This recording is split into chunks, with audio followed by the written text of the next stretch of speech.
இப்போ நம்ம எங்கே போயிட்டுருக்கோன்னா ஒரு அழகான ஆன்மீக பயணத்துக்கு போயிட்டுருக்கோம். அதாவது திருவண்ணாமலை பௌர்ணமி கிரிவலம். திருவண்ணாமலை அப்படின்னு சொல்லும்போதே நமக்கு 3 விஷயம் ஞாபகத்துக்கு வரும்.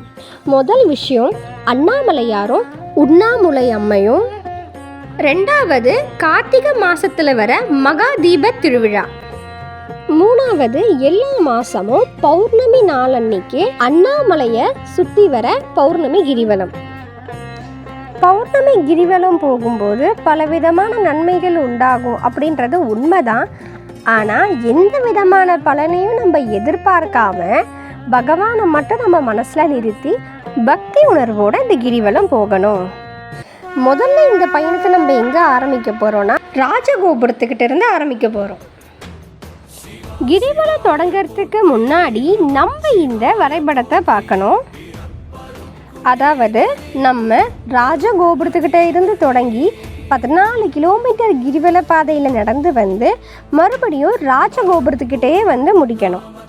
இந்த 14 கிலோமீட்டர் பாதையில் நம்மளால் 8 லிங்க தரிசனம் செய்ய முடியும். அதை நம்ம அஷ்டலிங்க தரிசனம் அப்படின்னு சொல்லுவோம்.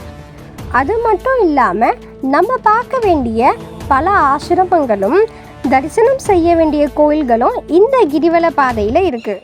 இதுதான் கோயிலுடைய ராஜகோபுரம். இந்த கோயில் ராஜகோபுரத்துக்கிட்ட தான் நம்ம பிரார்த்தனை செஞ்சுட்டு விளக்கேற்றிட்டு இங்கே இருந்து கிரிவலத்தை தொடங்க போகிறோம்.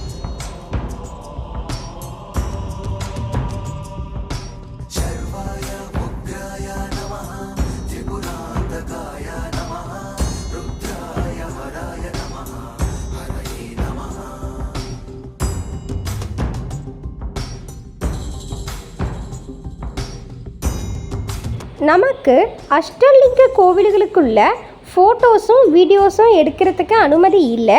அதனால் கோவில்களோட வெளிப்புறத்தை காட்டியிருக்கோம். போயிட்டுருக்கிற வழியில் என்னால் கைலாச வாத்தியத்தெல்லாம் கேட்க முடிஞ்சுது.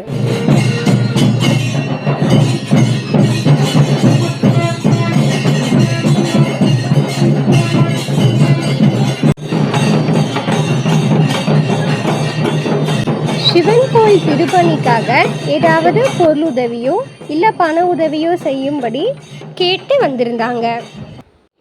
இப்போ நம்ம இந்திரலிங்கத்தை வந்தடைஞ்சாச்சு. 8 அஷ்டலிங்கங்களில் முதல் லிங்கம் இந்த இந்திரலிங்கம். இங்கே நம்ம தரிசனம் பண்ணிட்டு அடுத்து நம்ம போகிறது அக்னிலிங்கம்.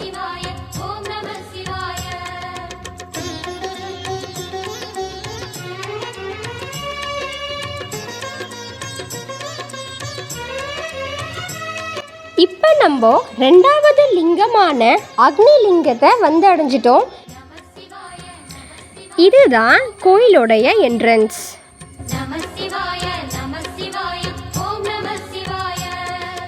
ஹர ஹர சிவனே அருணாச்சலனே அண்ணாமலையே போற்றி, சிவவும் நம சிவாய, சிவ சிவ ஹரனே சோணாச்சலனே அண்ணாமலையே போற்றி, ஹரவும் நம சிவாய. 1 கிலோமீட்டர் தூரம் நடந்து வந்ததுக்கு அப்புறம் நம்மளால யமலிங்கத்தை தரிசனம் பண்ண முடியும். புலியின் தோலை இடையில் அணிந்த புனித கடலே போற்றி. இந்த கிரிவல பாதையில இருக்கிற பக்தர்கள் கூட்டத்தை உங்களால பார்க்க முடியும்.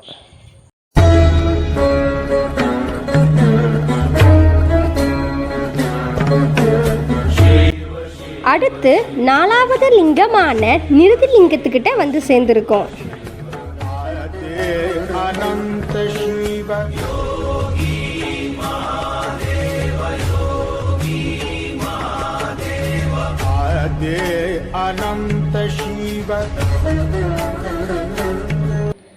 இப்போ கிரிவல பாதையில ஒரு முக்கியமான இடம் இருக்கு.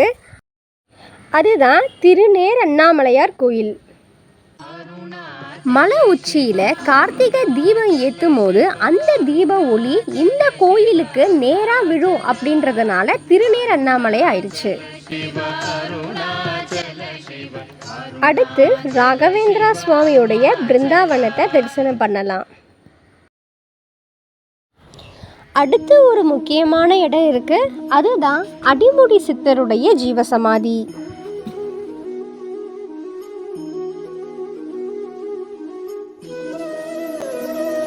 இதை அடுத்து கௌதம மகரிஷியோடைய ஆலயம் இருக்கு.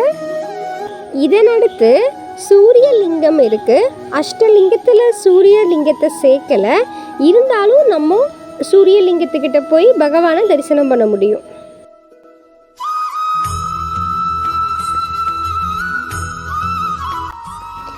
இப்போ நம்மளுடைய பயணம் வருணலிங்கத்தை நோக்கி போயிட்டு இருக்கு.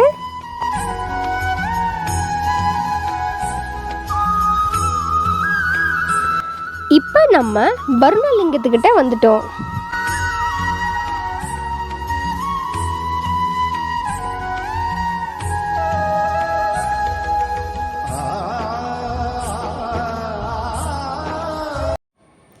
போயிட்டு இருக்கிற வழியில அருட்பெருஞ்சோதியே தனிப்பெருங்கருணை அப்படின்னு சொன்ன திரு ராமலிங்க அடிகளாருடைய அருட்பீடம் அமைஞ்சிருக்கு.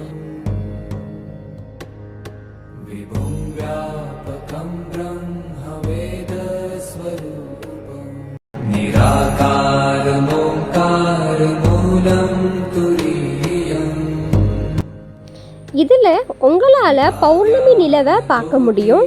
நம்ம வாயுலிங்கத்தை நோக்கி போயிட்டு இருக்கோம். அடுத்து ரொம்பவே முக்கியமான கோயில் அடி அண்ணாமலை கோயில் இருக்கு. இது வாயுலிங்கத்துக்கு முன்னாடி இருக்கும். கொஞ்சம் கிரிவல பாதையிலிருந்து ஒரு 5 நிமிஷம் உள்ள நடந்தா இந்த கோயில் வரும்.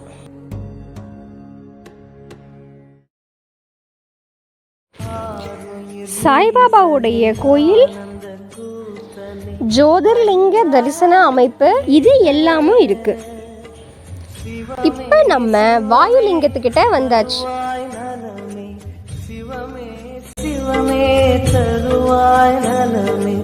அபயம் தாரணே.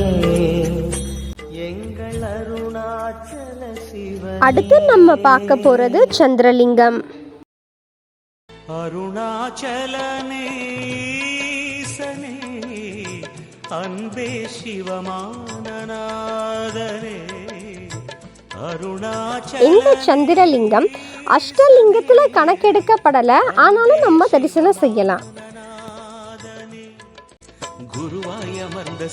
சந்திரலிங்கத்துக்கு எதிரில் ஸ்ரீ முனீஸ்வரருடைய ஆலயம் அமைஞ்சிருக்கு. அடுத்து ஸ்ரீ மூக்குப்பொடி சித்தருடைய ஆசிரமமும் இருக்கு. இப்போ நம்ம கிரிவல பயணத்தில் 9 கிலோமீட்டர் கடந்துட்டோம். பாக்கி 5 கிலோமீட்டர் இருக்கு. அஷ்டலிங்க தரிசனத்தில் நம்ம இன்னும் 2 சிவலிங்கத்தை தரிசனம் பண்ண வேண்டியது இருக்கு. நான் ராத்திரி 11 மணிக்கு கிரிவலம் தொடங்க ஆரம்பித்தேன். இப்போ பார்த்தீங்கன்னா விடிய தொடங்கிடுச்சு. இப்போ பொழுது விடிஞ்சனால நம்மளால அண்ணாமலையாருடைய மலையை பார்க்க முடியுது.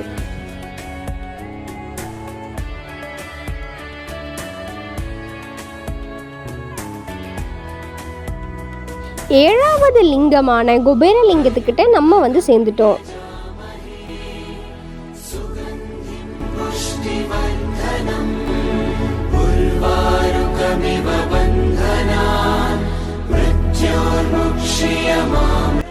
இப்ப நம்ம ஈசான்ய லிங்கத்துக்கிட்ட போயிட்டு இருக்கோம். கடைசியா அஷ்டலிங்கத்துல 8வது லிங்கமான ஈசான்ய லிங்கத்துக்கிட்ட நம்ம சேர்ந்துட்டோம். எங்க ஆரம்பிச்சோமோ அங்கே முடியும் போது, அதாவது ராஜகோபுரத்துக்கிட்ட முடியும் போது நம்மளுடைய இந்த புனிதமான கிரிவல பயணம் நிறைவடையுது.